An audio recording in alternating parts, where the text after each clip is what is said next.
I still remember the moment everything changed. The moment when 6 years of sacrifice, exhaustion, and unconditional love came down to a single envelope in a courtroom.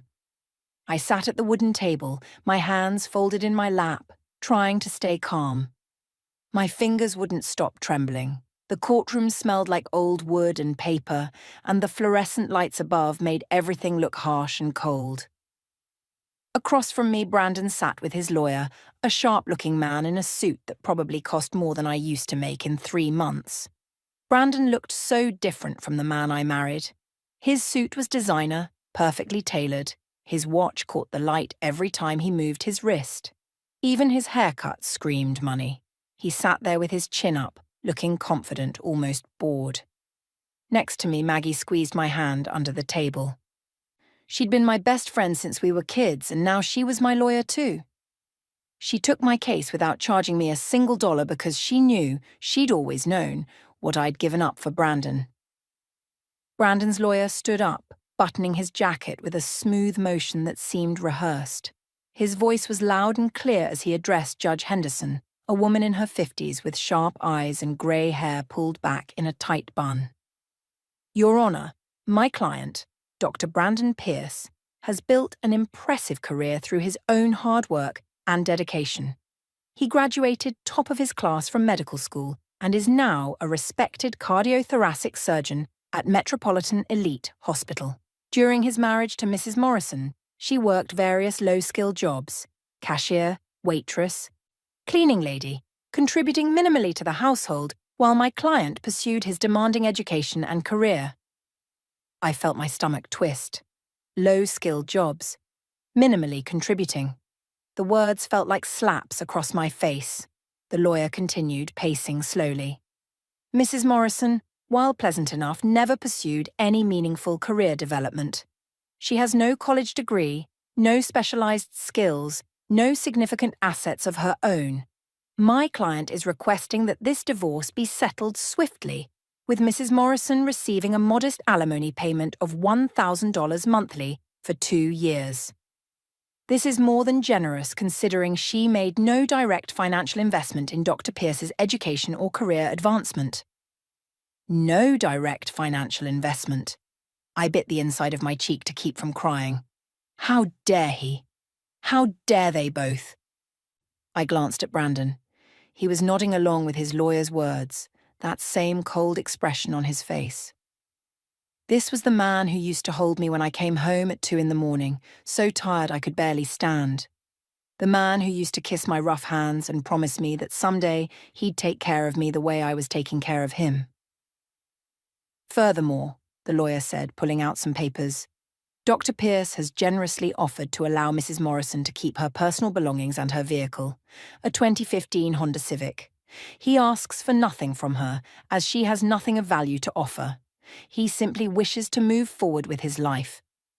Nothing of value to offer. Something inside me cracked when I heard those words. 6 years. 6 years of my life, my youth, my dreams. Nothing of value. I looked up at Maggie. She was staring at Brandon's lawyer with an expression that would have been scary if I didn't know her so well. She was angry. Really angry. When Brandon's lawyer finally sat down, looking pleased with himself, Maggie stood up.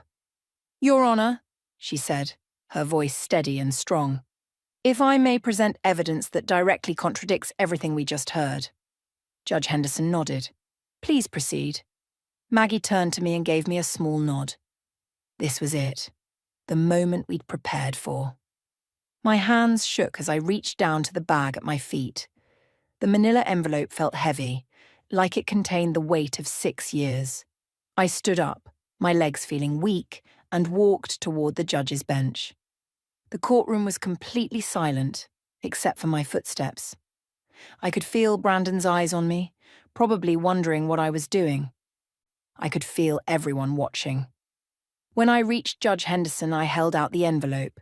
She took it with a professional nod, and I walked back to my seat, my heart pounding so hard I thought everyone could hear it. Judge Henderson opened the envelope and pulled out the documents inside.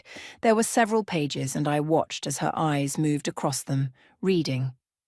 At first, her expression was neutral, professional. Then something changed. Her eyebrows went up. She flipped to the next page and her eyes widened slightly. She looked up at Brandon, then back down at the papers. She read more, and suddenly, her lips pressed together like she was trying not to smile. She flipped to the last page, read it completely, and then something amazing happened. Judge Henderson started laughing. Not a polite chuckle, not a quiet giggle. She actually laughed out loud, a real genuine laugh that echoed through the silent courtroom. She put her hand over her mouth, trying to control herself, but her shoulders were shaking. She looked at Brandon again, and that made her laugh even harder. I had never seen anything like it.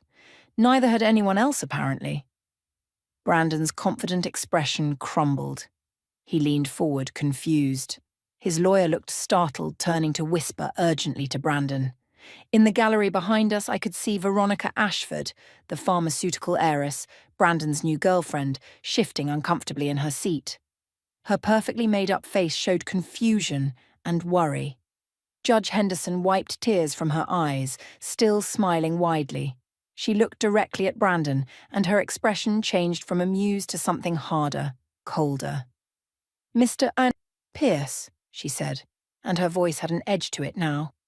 "In 20 years of presiding over family court, I have never, and I mean never, seen such a clear-cut case of—" She paused, looking down at the papers again, then back up at him. "Well, we'll get into the details momentarily, but I must say, your audacity is truly remarkable." Brandon's face went pale. His lawyer was frantically whispering to him. I could see Brandon shaking his head, looking confused and angry. He had no idea what was in that envelope, no idea what evidence Maggie and I had spent weeks gathering. But I knew, and sitting there, watching his confidence dissolve, I felt something I hadn't felt in years. I felt powerful. Judge Henderson set the papers down, folded her hands, and looked around the courtroom. "I think we need to revisit some facts about this marriage, don't you? Mrs. Morrison, let's go back to the beginning. Tell me about how you and Dr. Pierce met, and what happened during those 6 years while he was in medical school." Maggie stood up beside me. "Your Honor, if I may, I'd like to walk the court through the timeline, starting 8 years ago." "Please do," Judge Henderson said, and she still had that slight smile on her face like she knew something wonderful was about to happen. And that's when we went back to the beginning, back to when Brandon and I were different people, back to when we were young and in love and poor, living in that tiny apartment with dreams bigger than our bank account. 8 years ago, Brandon and I lived in a one-bedroom apartment that was so small you could touch both walls if you stretched your arms out in the hallway. The paint was peeling in the bathroom, the kitchen had exactly 4 cabinets, and the bedroom window had a crack that we covered with duct tape every winter. But back then, it felt like a palace because we were together, and we were in love, and we believed in the future. Brandon was 22, I was 20, and we'd just gotten married at the courthouse with Maggie and Brandon's cousin as witnesses. We couldn't afford a real wedding. We couldn't afford much of anything, really. Brandon had just been accepted into medical school, his dream since he was a kid. But medical school cost money, lots of money, more money than either of us had ever seen. I was in my sophomore year of college, studying communications. I loved my classes. I loved learning. But one night, about 2 months after Brandon started medical school, we sat at our tiny kitchen table with bills spread out in front of us, and we both knew something had to change. "Grace," Brandon said, running his hands through his hair the way he always did when he was stressed, "I don't know how we're going to make this work. Tuition is due in 3 weeks, and even with my student loans, we're short. And we still have to pay rent, electricity, food." I looked at the numbers. I'd been looking at them for hours. Brandon's part-time job at the campus library paid almost nothing. My part-time work at the supermarket wasn't much better. His student loans covered tuition but barely touched living expenses. We were drowning and we hadn't even gotten to the deep water yet. "What if I took a year off school?" I said quietly. Brandon looked up at me, his eyes tired. What? Just 1 year? Maybe 2. I could work full-time, maybe get a second job. Once you finish medical school and start your residency, I can go back. Grace, no, I can't ask you to do that. You're not asking, I'm offering. I reached across the table and took his hand. Brandon, being a doctor is your dream. You've wanted this since you were 8 years old. Communications? I like it, but I can study that any time. You can't put medical school on hold. If you leave now, you might never go back. We stayed up all night talking about it. Brandon protested, said it wasn't fair, said he'd find another way. But we both knew there was no other way. The next week, I withdrew from college. The week after that, I got a full-time job as a cashier at Save Mart, and I picked up weekend shifts waiting tables at a diner called Mel's. Those first few months weren't too bad, honestly. I was tired, sure, but I was young and strong, and Brandon was so grateful. He'd come home from class and find me exhausted on the couch, and he'd massage my feet and tell me I was amazing. He'd help with laundry, cook dinner on weekends, and kiss me goodnight with such tenderness that I knew, absolutely knew, we were building something beautiful together. Just a few more years, he'd whisper. Then I'll take care of you. I'll give you everything, Grace. I promise. I believed him completely. But medical school wasn't 2 years. It was 4 years of constant studying, then residency after that. By Brandon's second year, my 2 jobs weren't enough anymore. His textbooks alone cost hundreds of dollars. He needed special equipment, a laptop that could handle medical imaging software, professional clothes for his clinical rotations. I picked up a 3rd job cleaning offices at night from 8 until midnight 4 days a week. My schedule became brutal. Wake up at 5 in the morning, get ready, work the cashier counter from 7 until 2. Come home, nap for an hour if I was lucky, then clean offices from 4 until 8. 3 nights a week, I'd go straight from cleaning to the diner, waitressing until 2 in the morning. I'd get home, shower, sleep for 3 hours, and start over again. My body started showing the strain. My hands got rough and calloused from cleaning chemicals and carrying heavy trays. I lost weight because I was too tired to eat properly. I'd grab whatever was quick, crackers, cheap ramen, sometimes just coffee. The dark circles under my eyes became permanent. My college friends stopped calling because I never had time to see them anyway, but Brandon was doing well. Really well. He was at the top of his class, impressing his professors, getting excellent marks in his clinical rotations. And he still loved me. Or at least I thought he did. He still said thank you when I handed him money for his textbooks. He still held me at night when we both finally made it to bed. The cracks started showing in his 3rd year. Brandon got accepted into a prestigious residency program, and suddenly he was around different people. Wealthy people. His classmates came from families with money, families who could pay for medical school without blinking. Their wives and girlfriends wore nice clothes, got their hair done at salons, talked about art galleries and wine tastings. One night, Brandon came home from a study group and looked at me, really looked at me, for the first time in weeks. I was in my Save Mart uniform, my hair pulled back in a messy ponytail, eating cereal for dinner because I was too exhausted to cook. Grace, he said slowly, why don't you ever dress up anymore? I looked down at myself, confused. I just got off an 8-hour shift. I have to be at the office building in an hour to clean. I know, but don't you want to look nice sometimes? For yourself? I felt something cold settle in my stomach. Brandon, I barely have time to sleep. When would I dress up? And for what? To scrub toilets? He didn't say anything else that night, but the comment stuck with me. I started noticing other little things. The way he'd turn away slightly when I tried to kiss him goodbye in the morning, like my Save Mart vest embarrassed him. The way he stopped inviting me to medical school events. The way he'd suggest I maybe take better care of myself. During his 4th year, the comments got worse. He started comparing me to other people without even realizing it. Jeremy's girlfriend just started her own business consulting company. She's really impressive. Or, did you see what Dr. Sanders' wife was wearing at the graduation preview? That's the kind of elegance that really stands out. I tried. God, I really tried. I bought cheap makeup from the drugstore and watched YouTube tutorials at 3 in the morning, trying to learn how to look elegant.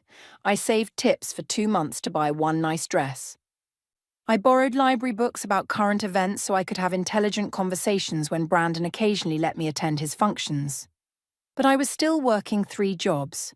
I was still exhausted. And no amount of cheap makeup could hide the bone-deep tiredness in my eyes. The worst part? Brandon stopped noticing my sacrifices. He stopped saying thank you when I handed him money. He stopped helping around the apartment. His studies were too important, he said. He started sleeping in the spare room because my alarm for my 5 a.m. shifts disturbed him. The man who used to massage my tired feet now barely looked at them. Brandon's graduation day arrived on a sunny Saturday in May. I sat in the auditorium with hundreds of other people, watching as medical students walked across the stage in their caps and gowns to receive their diplomas.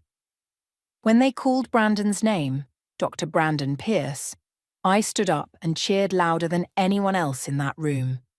Tears streamed down my face. 6 years. 6 years of working myself into the ground had led to this moment.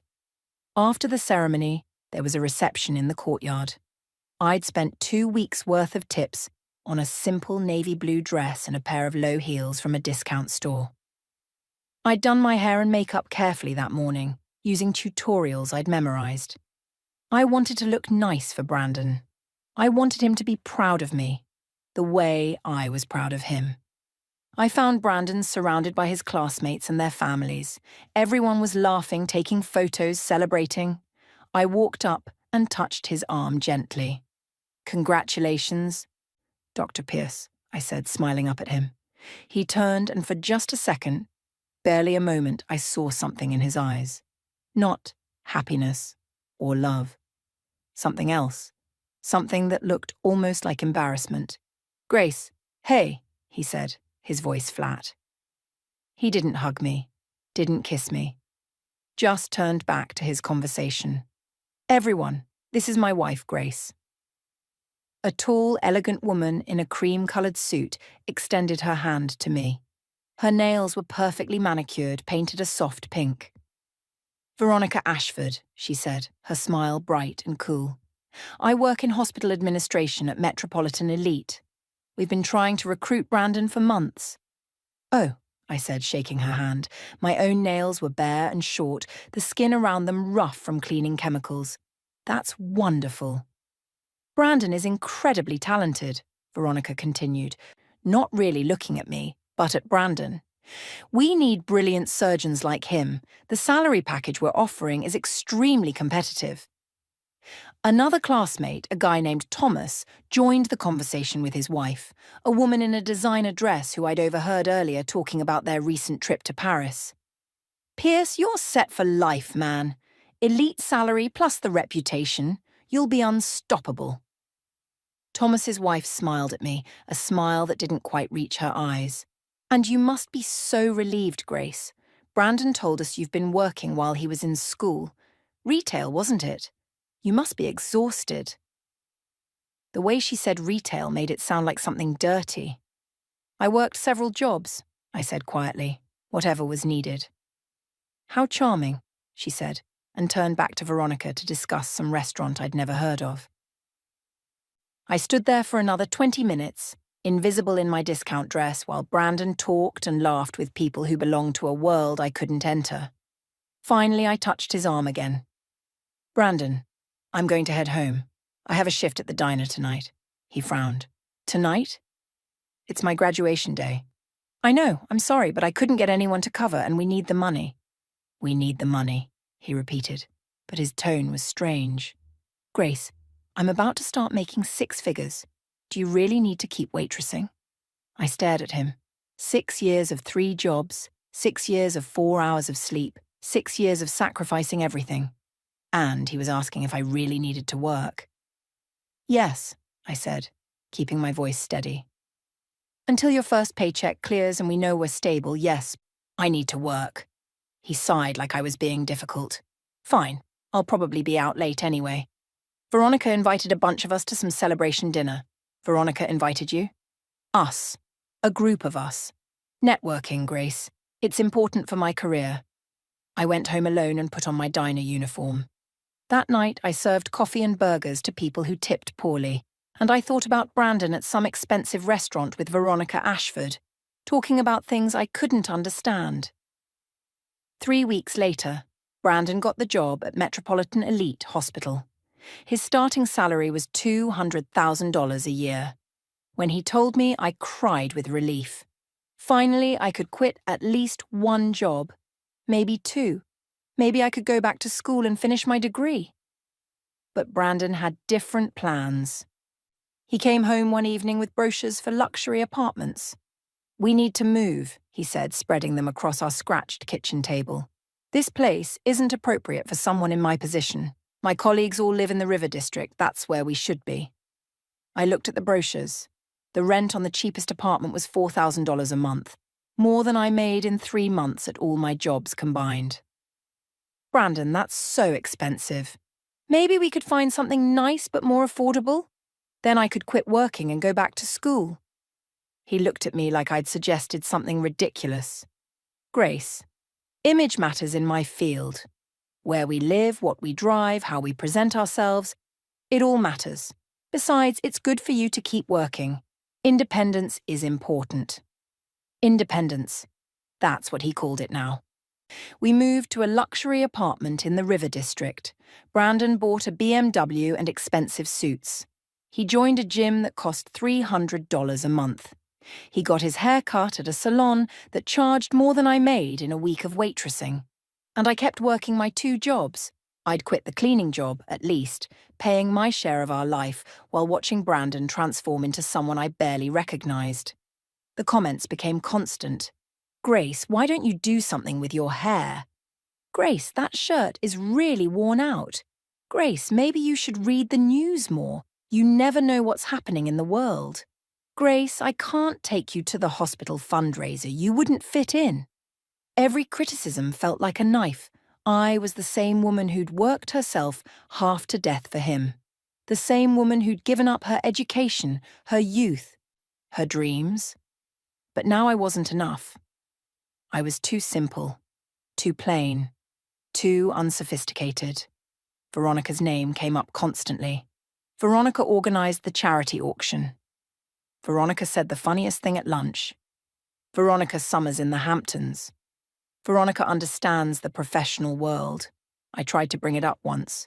"Brandon, you talk about Veronica a lot." His face darkened.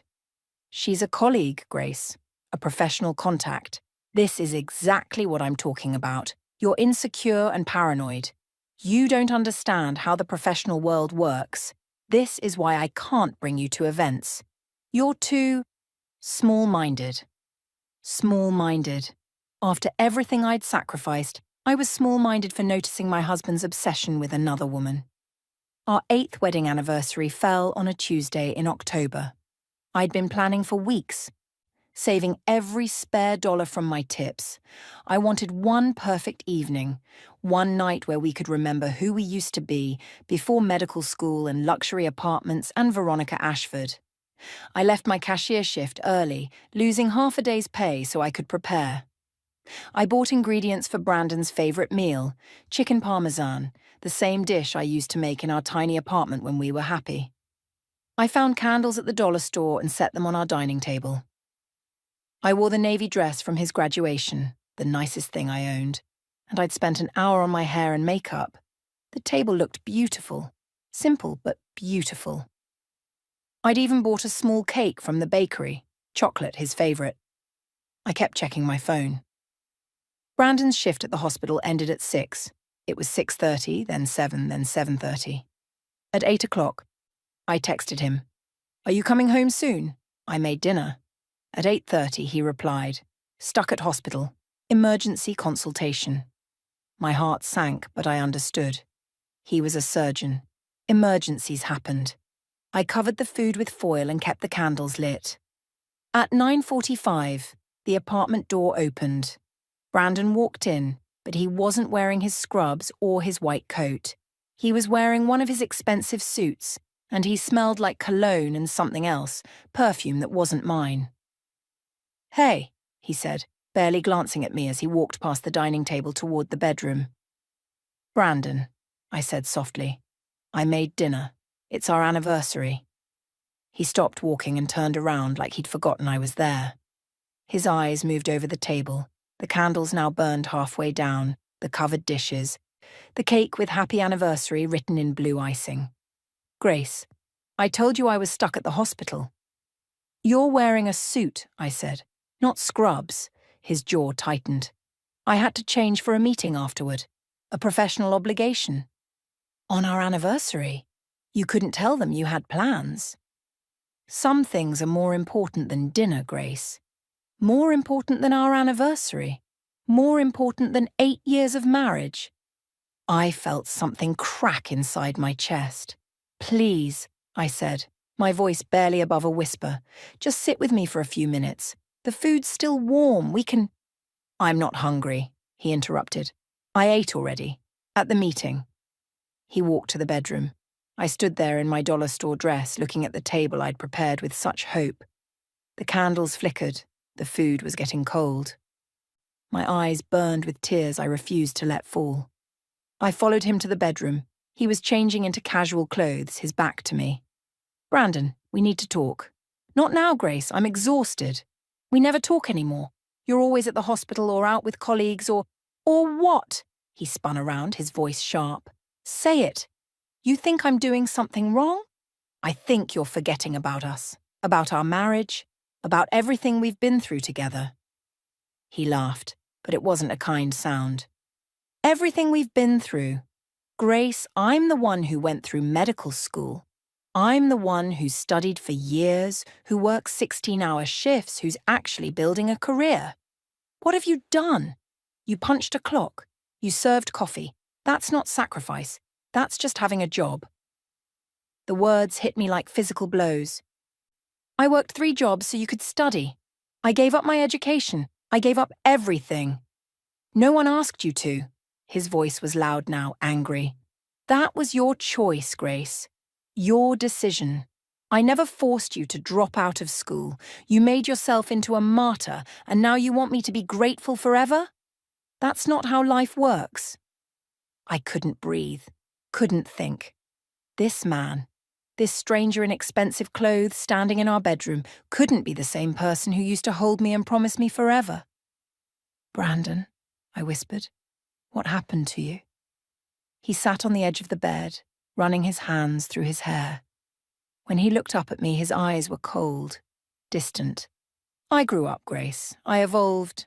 I'm not that scared kid in a cramped apartment anymore. I'm a surgeon at one of the best hospitals in the country. I have colleagues who respect me, opportunities opening up, a future that's actually going somewhere. And you?" He paused, looking at me in my simple dress, with my simple hair, and my tired face. "You're still the same girl from 8 years ago. You haven't grown, you haven't changed, you're still working at Save Mart, still waiting tables, still living like we're poor when we're not anymore. I'm working those jobs to help us save money, to contribute." "I don't need your contribution." He stood up, his voice rising again. "I don't need your discount store clothes or your homemade dinners or your constant tired face reminding me of where I came from. Do you know what Veronica said to me last week? She said I seemed weighed down, like I was carrying something heavy. And she's right. I am carrying something heavy. This marriage. You, Veronica. Always Veronica." "Are you sleeping with her?" I asked, the question falling from my lips before I could stop it. "Does it matter?" He shot back.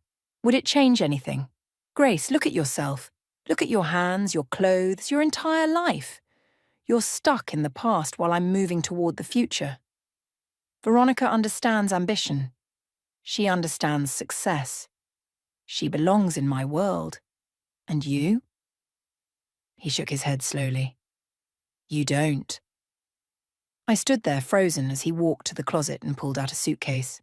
"What are you doing?" I asked, though I already knew. "I've been thinking about this for months," he said, starting to pack clothes. "We're not compatible anymore. We want different things. We're different people now." "Because I'm not rich? Because I'm not sophisticated enough for your new friends?" He stopped packing and looked at me directly. Because your simplicity disgusts me, Grace. The way you think, the way you dress, the way you live. It's all so small and limited and beneath what I deserve now. You're not worthy of the life I've built. Not worthy. After 6 years of sacrifice, after giving up everything, after loving him with every piece of my heart, I wasn't worthy. I want a divorce, he said, zipping up his suitcase. My lawyer will contact you with the details. You can stay here for another month while you figure out where to go. After that, I'm selling the place. He walked toward the door, then paused. For what it's worth, Grace, I did appreciate what you did. Back then. But that was a long time ago, and gratitude doesn't build a future. I'm sorry you can't see that. Then he left. I stood alone in our bedroom, hearing the front door close, hearing his footsteps fade down the hallway. The candles in the dining room had burned out. The anniversary dinner sat untouched, and 8 years of my life had just walked out the door, taking my heart with it. The days after Brandon left blurred together like watercolors in the rain.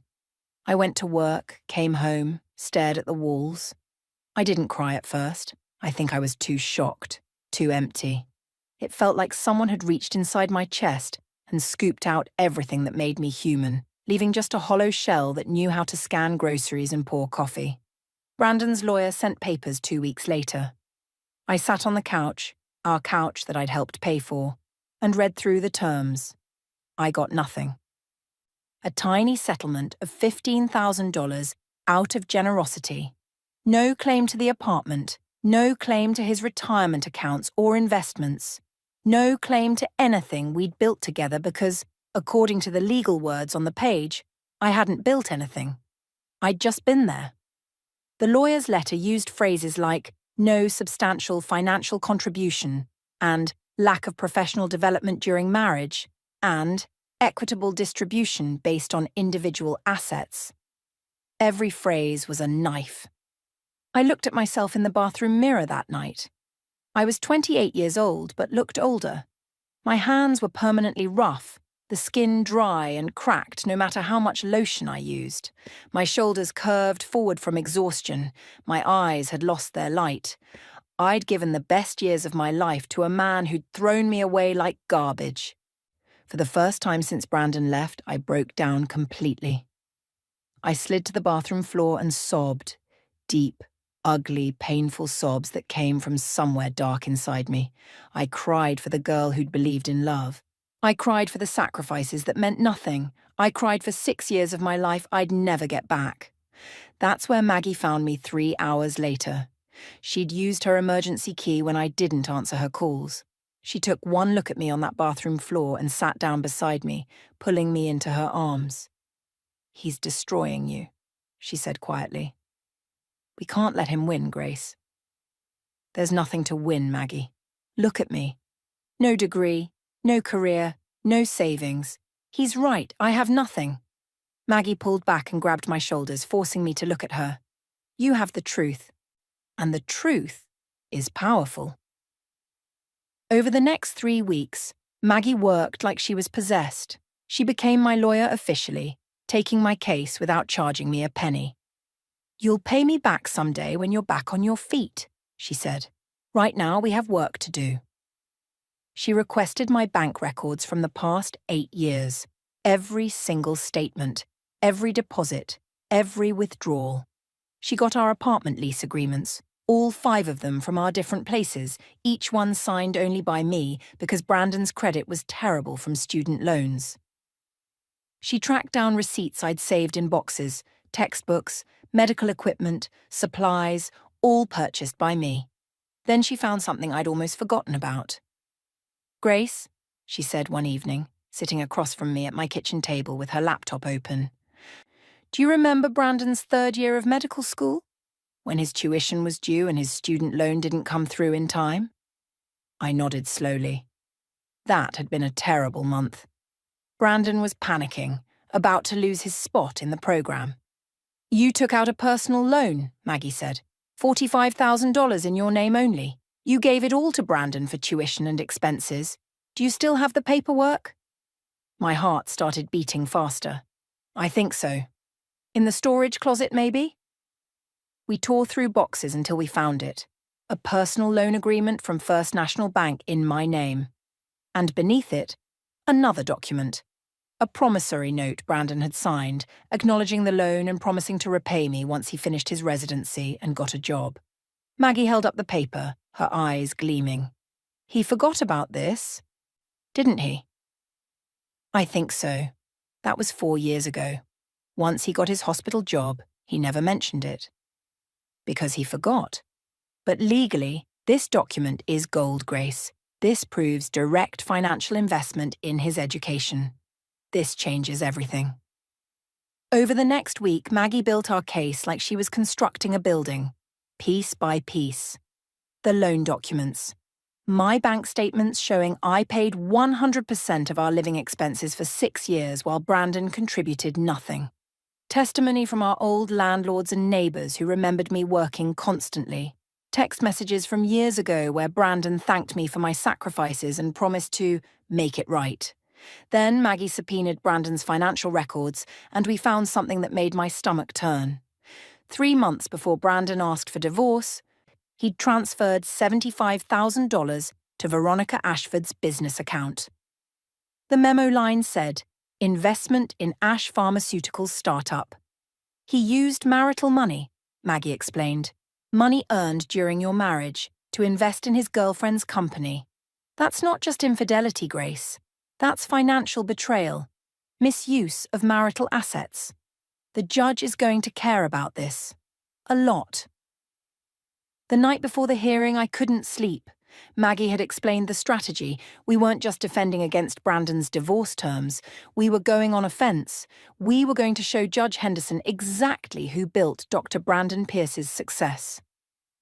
What if it doesn't work? I asked Maggie. What if the judge thinks I'm just bitter? Maggie smiled. Trust me. When judges see evidence this clear, they react. And Judge Henderson? She's famous for not tolerating people who forget where they came from. The morning of the hearing, I put on the same navy dress I'd worn to Brandon's graduation. Not because it was nice, but because I wanted to remind him.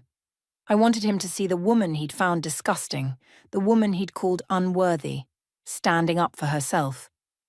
Maggie handed me the manila envelope in the courthouse hallway. Inside was everything. The loan documents, the promissory note, the bank statements, the evidence of his transfer to Veronica, witness statements, everything. When the moment is right, she said, you give this to Judge Henderson. And Grace, keep your head up. You've already won, even if you don't know it yet. We walked into that courtroom together, and I sat at the table with my hands folded, trying to breathe. Brandon sat across from me looking confident and untouchable in his expensive suit. His lawyer talked about my low-skilled jobs and my minimal contribution, and how Brandon deserved to keep everything he'd earned. And then Maggie nodded at me. I stood up, walked to Judge Henderson's bench and handed her the envelope that would change everything. My hands shook, but I didn't fall. I walked back to my seat and waited.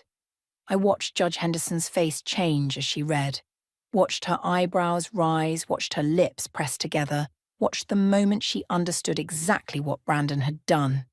And then I watched her laugh. It was the most beautiful sound I'd ever heard. I watched Judge Henderson laugh, and for a moment time stopped. The sound echoed through the silent courtroom, a real, genuine laugh that made everyone freeze. Brandon's confident expression crumbled. His lawyer leaned over, whispering frantically. In the gallery, Veronica shifted in her seat, her perfectly manicured hands gripping her designer purse. Judge Henderson wiped her eyes and composed herself, but she was still smiling. When she spoke, her voice had an edge that hadn't been there before. Mr. Pierce, she said, looking directly at Brandon, in 20 years of presiding over family court, I have never seen such a clear-cut case of deliberate misrepresentation. Your lawyer stood in my courtroom and claimed your wife made no direct financial investment in your education. Would you like to explain this? She held up the promissory note, the document Brandon had signed 4 years ago, promising to repay the $45,000 I'd loaned him. Brandon's face went white. That was years ago. A personal matter between my wife and me. A personal matter. Judge Henderson's eyebrows rose. This is a legally binding promissory note, Mr. Pierce. Your wife took out a loan in her name, risking her own credit, her own financial future, to pay for your medical school tuition. You signed a document acknowledging this debt and promising repayment. That's not personal. That's financial fact. Brandon's lawyer stood up quickly. Your Honor, even if this loan exists, it's separate from the question of marital assets. Sit down, Judge Henderson said, and her voice left no room for argument. The lawyer sat. She continued reading from the documents, and with every page, Brandon sank lower in his chair. She read aloud from my bank statements, showing 6 years of deposits from my 3 jobs and withdrawals for rent, utilities, groceries, medical textbooks, equipment, all while Brandon contributed nothing. She read the old text messages where Brandon thanked me for my sacrifices and promised to take care of me someday. Then she got to the last section, and her expression changed from amused to disgusted. Mr. Pierce, 3 months before filing for divorce, you transferred $75,000 of marital funds to Ms. Veronica Ashford for her pharmaceutical startup. Is that correct? Brandon glanced back at Veronica in the gallery. She was staring straight ahead, her jaw tight. It was an investment, Brandon said. A business decision. A business decision made with marital assets without your wife's knowledge or consent, Judge Henderson said. That's called financial infidelity, Mr. Pierce. And in this court, it matters. She set down the papers and folded her hands, looking at Brandon with an expression I'd never forget. Pure contempt. Let me make sure I understand the situation, she said slowly. Your wife dropped out of college to support you. She worked 3 jobs simultaneously for 6 years, paying 100% of your living expenses. She took out a personal loan of $45,000 to cover your tuition when your student loans fell short. She sacrificed her education, her health, her youth, everything, so you could become a doctor. And when you finally succeeded, when you finally had money and status and a future, you decided she wasn't worthy of you anymore. You called her simple. You called her disgusting. You gave $75,000 of her money to another woman. And now you stand in my courtroom asking me to give your wife almost nothing. She paused, letting the silence fill the room. Mr. Pierce, your arrogance is breathtaking. Brandon opened his mouth to respond, but Judge Henderson held up her hand. Here is my ruling. First, you will repay the $45,000 loan plus 6 years of compound interest, totaling $63,000. Second, Mrs. Morrison is entitled to 50% of all marital assets acquired during the marriage, including half the value of your home, half your retirement accounts, and half your investments. Third, because Mrs. Bay Morrison sacrificed her education and earning potential to support your career, she is awarded compensatory spousal support of $4,000 monthly for 6 years, the equivalent of what she could have earned with the college degree she gave up for you. Fourth, the $75,000 you transferred to Ms. Ashford must be returned to the marital estate and divided equally. She looked at Brandon one more time. By my calculation, your wife walks away with approximately $450,000 plus ongoing support. You, Mr. Pierce, walk away with a lesson I hope you remember. Success built on someone else's sacrifice isn't yours alone. You owe her everything, and you gave her nothing. This court is correcting that. Brandon exploded out of his chair. This is insane. She was just a cashier. She didn't pass the exams. She didn't do the surgeries. She made it possible. Judge Henderson slammed her gavel so hard I felt the vibration through the table. Every hour she worked, every dollar she earned, every dream she gave up, that's what built your career. The fact that you can't see that proves exactly why she's better off without you. We're adjourned. The courtroom erupted.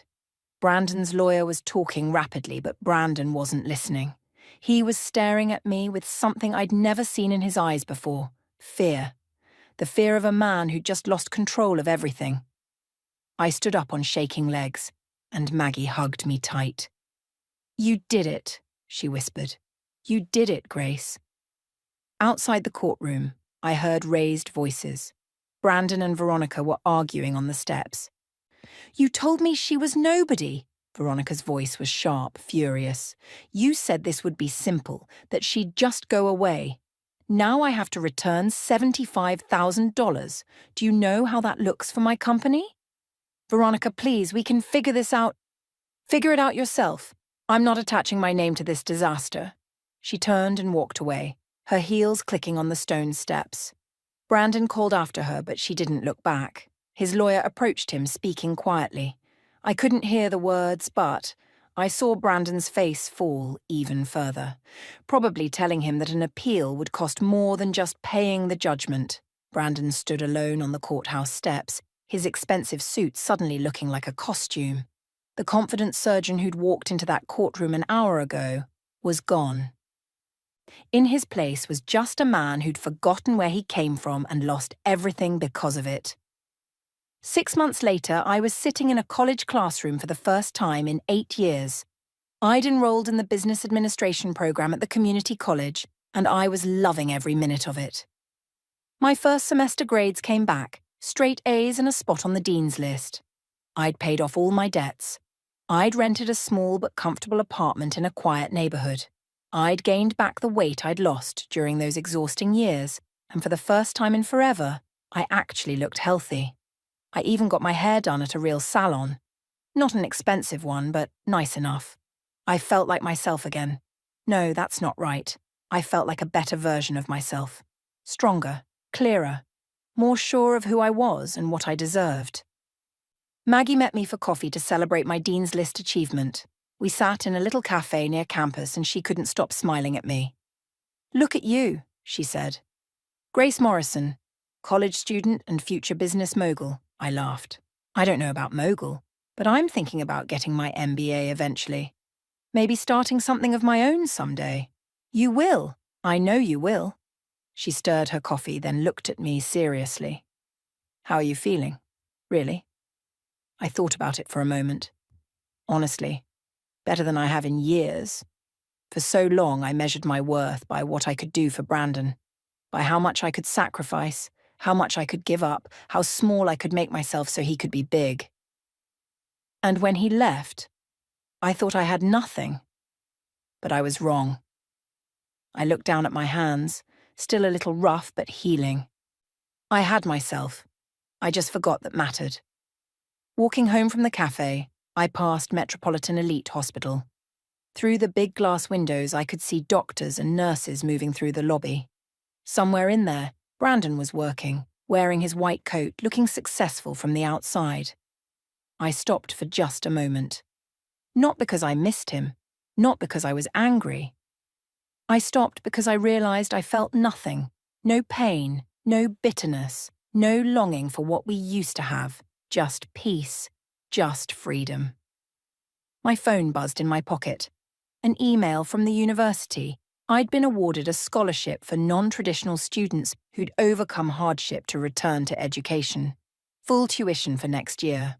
I smiled, put my phone away, and kept walking toward my apartment. Toward my future. Toward a life where I was finally investing in myself instead of someone who didn't deserve it. I spent 6 years building someone else's dream. Now it was time to build my own. And this time, the foundation was solid, because it was built on my own worth, not someone else's approval. That was enough. That was everything.